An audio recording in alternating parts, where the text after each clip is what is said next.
करती हूँ। मेरे साथ में भी दो महंत मौजूद हैं। महंत साहब, मैं सबसे पहले ये जानना चाहूँगी कि महाराज जी, जिस तरह से बात की जा रही है कि जो गर्भगृह है उधर की तरफ टीम जा रही है, ज़रा हमारे दर्शकों को ये समझाइए कि गर्भगृह होता क्या है। गर्भगृह अर्थात जो है मंदिर का मूल केंद्र बिंदु। मूल केंद्र बिंदु, जैसे कि आपके घर होता है उसमें एक सेंटर होता है, किनारे साइड कमरे होते हैं, उसमें विभिन्न लोग होते हैं, लेकिन मेन मालिक जो होता है वो गर्भगृह में मौजूद होता है उसको वहाँ। और यहाँ पर बाबा भोलेनाथ के 12 ज्योतिर्लिंग में से कुल वैसे 64 ज्योतिर्लिंग हैं, मुख्य रूप से 12 हैं, 12 में से मुख्य यही है ज्योतिर्लिंग। बाकी जगह महादेव हैं तो अकेले रहते हैं, लेकिन माता पार्वती के संग में मात्र और मात्र काशी में ही, इसलिए काशी विश्वनाथ कहा जाता है। जी जी जी, एक सेकंड में आगे की तरफ बढ़ूं, लेकिन अब ऐसा लग रहा है, देखिए अब काफिला बाहर आता हुआ नजर आ रहा है और माना जा रहा है कि अब जो सर्वे है वो शायद उसकी प्रक्रिया जो है वो पूरी होती हुई नजर आ रही है। टीम अब बाहर की तरफ आएगी शायद इस गाड़ी में। अच्छा, ये जज हाईकोर्ट की गाड़ी थी, लेकिन अब देखते हैं कि आखिर क्या होता है। महंत जी, आप बता रहे थे कि ठीक है, गर्भगृह जो मुख्य केंद्र बिंदु है और तभी शायद ये कहा जा रहा है कि जो नंदी है उनका मुख अंदर की तरफ। निश्चित रूप से जब भी होगा नंदी बाबा अपने स्वामी की तरफ ही तो रहेंगे। नंदी बाबा क्या है, हमारे बाबा विश्वनाथ के वाहन। हाँ, कोई भी अपने दरवाजे पर उनका मुख अपने सदैव वो तत्पर रहते हैं बाबा के साथ कहीं भी जाने के लिए जो है। ठीक है। और एक और बात यहाँ पर जरूर देखने को मिली है, अपने दर्शकों को बताएं। कहा जा रहा है कि जब टीम अंदर दाखिल हुई तो कई ऐसी दीवारें थी, खंबे थी महंत जी, जहाँ पर संस्कृत में श्लोक लिखे हुए थे, स्वस्तिक के निशान थे, ब्रह्म कमल के चिन्ह थे। वो क्या दर्शाते हैं, वो क्या प्रतीक पूर्व के ही जो है अंकित किए हुए, जैसे नक्काशी होता है, नक्काशी से बनाए हुए थे, जिसको कि बाद में जब यहाँ बनाया गया जो है मंदिर, तो आज भी आप जाएंगे तो देखेंगे आज संगमरमर पे जो है आधुनिक तरीके से उसको खोद के और काले संगमरमर से बनाया गया है। वही चीज वहाँ पे जो है पुरातन काल के, अनादि काल के जो है वो नक्काशी के द्वारा जो है किया गया हुआ है। जी, लेकिन महंत जी, कमल के फूल होते हैं, गर्भगृह हुआ जिसमें भगवान विश्वनाथ के अर्घ है, उसमें बाबा विश्वनाथ विराजमान है और उनके साथ में विश्वनाथ है। विश्वनाथ संपूर्ण विश्व ब्रह्मांड सबके मालिक हैं, देवी देवताओं के, इसलिए उनके सभी देव हैं और भगवान शंकर महादेव हैं। तो महादेव होने के कारण उनके साथ में ब्रह्मा, विष्णु, महेश, लक्ष्मी, महासरस्वती सभी लोग विराजमान हैं। उस गर्भगृह में बाबा विश्वनाथ के सारे पार्षद जैसे विराजमान रहते हैं। जी, ये भी कहा जा रहा है कि अंदर जो हिस्सा है ज्ञानवापी का, वहाँ पर एक ताल है जिसे कुंड कही या कुछ भी कहा जा रहा है, वहाँ पे मछलियाँ हुआ करती थी।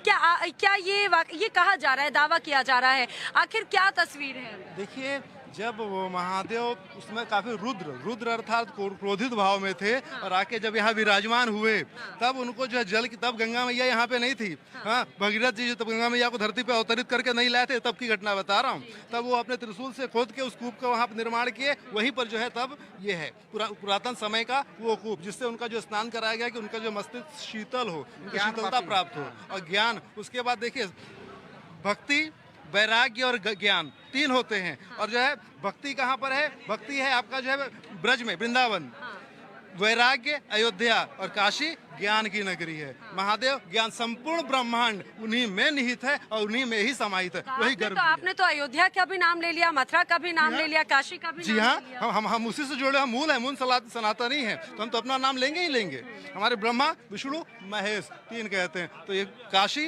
अयोध्या और मथुरा। अच्छा, लेकिन महंत जी, एक और बात कही जाती है कि अंदर जो तमाम जो चिन्ह नजर आ रखे हैं, वैसे मुख्य जो हम जिस गर्भगृह की बात करें, कहा जाता है कि शंकर जी का जो मेन शिव लिंग है वो वहां पर ही था। अब उसका जो अभी एक मेन स्वरूप नजर आता है वो दूसरी जगह विस्थापित किया गया है। दूसरी जगह स्थापित किए नहीं, तो अहिल्याबाई स्थापित करी है, गंगा जी से लाई है। जो अभी अंदर जो हम देखते हैं शिवलिंग, जो ज्योतिर्लिंग है, वो दूसरी जगह है, गर्भगृह से इतर। हाँ, गर्भगृह से अलग है, वो तो ज्ञान वापस तोड़ देनी है। बिंदु माधव में हमारे जो बिंदु माधव देवता स्वयं विराजमान थे, आज वहाँ पे नहीं है। तो क्या हुआ, वहाँ पे जब तोड़ा गया, वहाँ के जो पुजारी थे बिंदु माधव के विग्रह को ले जाके चले गए। आज भी वहाँ पर जाएंगे, सामने बिंदु माधव के एक घर में पुजारी के जो आपको मंदिर मिलेगा। आज भी इतना बड़ा विग्रह है जो कि गढ़ा हुआ नहीं है, इसमें शालिग्राम जी जी का स्वयं अपने रूप में मनुष्य शरीर के रूप में प्रकट हुआ है। एक होता है गढ़ा हुआ कि किसी कारीगर ने तो गढ़ा। अंदर जो गर्भगृह में जो आप बता रहे हैं कि वहाँ पर जो मूर्ति थी, शिवलिंग था, वो स्वयंभू था क्या? स्वयंभू था, स्वयंभू था। बिल्कुल। द्वादश ज्योतिर्लिंग में विश्वनाथ जी, जी। द्वादश ज्योतिर्लिंग में विश्वनाथ जी सर्वश्रेष्ठ हैं। विश्वनाथ विश्वनाथ, इसलिए कहा जाता है असार संसारे सार में वो चतुष्टयम।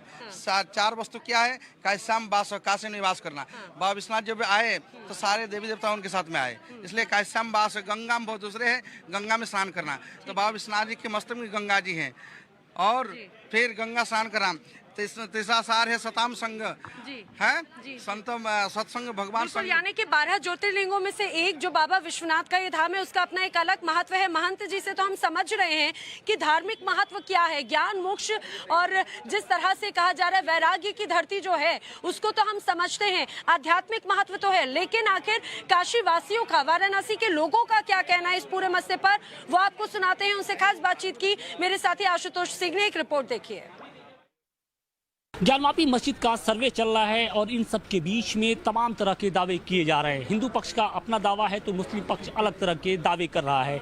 इन सब के बीच में मस्जिद की हकीकत क्या है, हम स्थानीय लोगों के जरिए जानने की कोशिश करेंगे कि जब 1990 के दशक में उस दौरान मस्जिद में क्या कुछ हुआ करता। क्योंकि कहा यह जाता है कि समाजवादी पार्टी की सरकार थी और उसके पहले श्रृंगार गौरी में प्रतिदिन दर्शन होता था, और बाद में 1993 के बाद से उसे बंद कर दिया गया।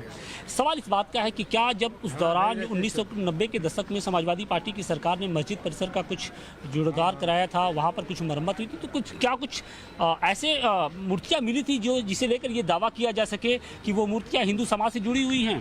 सन 90 के पहले तक बनारस के इस क्षेत्र के लोग प्रतिदिन वहाँ जाते थे।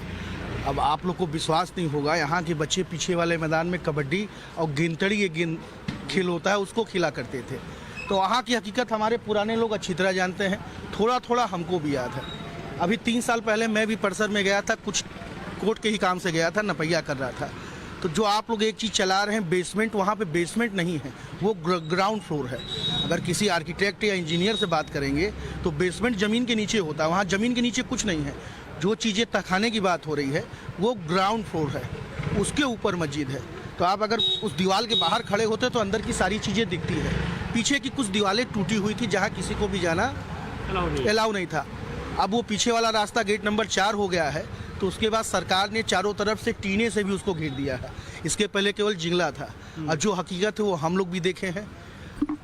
ऐसा नहीं कि तखाना 20 साल बाद खुला है। जब जब मस्जिद की पोताई होती थी तखाना खुलता था, डीएम साहब एसडीएम के साथ खड़े होकर उस तखाने को खुलवाते थे, अंदर निरीक्षण होता था, और जिला प्रशासन भी अच्छी। मेरी कुछ लोगों से ऑफ रिकॉर्ड बात हुई जो यहाँ 20 साल 25 साल से ड्यूटी कर रहे हैं, कहें वकील साहब हम तो सब चीज़ देखे हैं, आप भी देखे हैं, इस क्षेत्र के सभी लोग देखे। लेकिन बताइए कि क्या आपने क्या देखा था? अगर आप कोर्ट जो चीज़ें थी वो 3 दिन बाद कोर्ट रिपोर्ट में आ जाएगी, 2 दिन का इंतजार करिए। बस एक गुजारिश ये है, ये जो मैटर है ये बनारस का है, हम बनारस के लोग इसको बैठकर सुलझा लेंगे।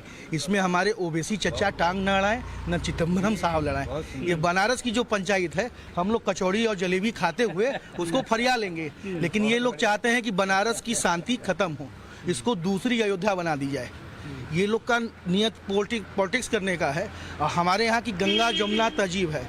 एक चीज़ आप पूछ रहे हैं तो उसको हम बता दें, सन 90 तक ऊपर नमाज होती थी और नीचे ब्यास जी का परिवार पूजा पाठ करता था।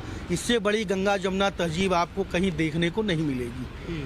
नीचे जो बेसमेंट की बात हो रही है उस हिस्से में ब्यास परिवार का कब्जा था। लेकिन मुस्लिम पक्ष का तो अपना अलग दावा है, वो ये कह रहा है कि देखिए यहाँ पर जो आप कमल, सात्विक और ये तरफ के जो निशान आप देख रहे हैं, बल्कि वो निशान नहीं है हिंदू संस्कृति से जुड़े हुए, नहीं बल्कि जो वहाँ ईंटें लगी हैं, इस्लाम से आए हैं, वो वहाँ से आए हैं, सऊदिया से, मक्का मदीना सऊदिया से आए हैं। अरे वो सब भी हिंदुस्तान के हिस्से हैं। ये सब एक गंदी पॉलिटिक्स हो रही है और केवल हाईलाइट होने के लिए।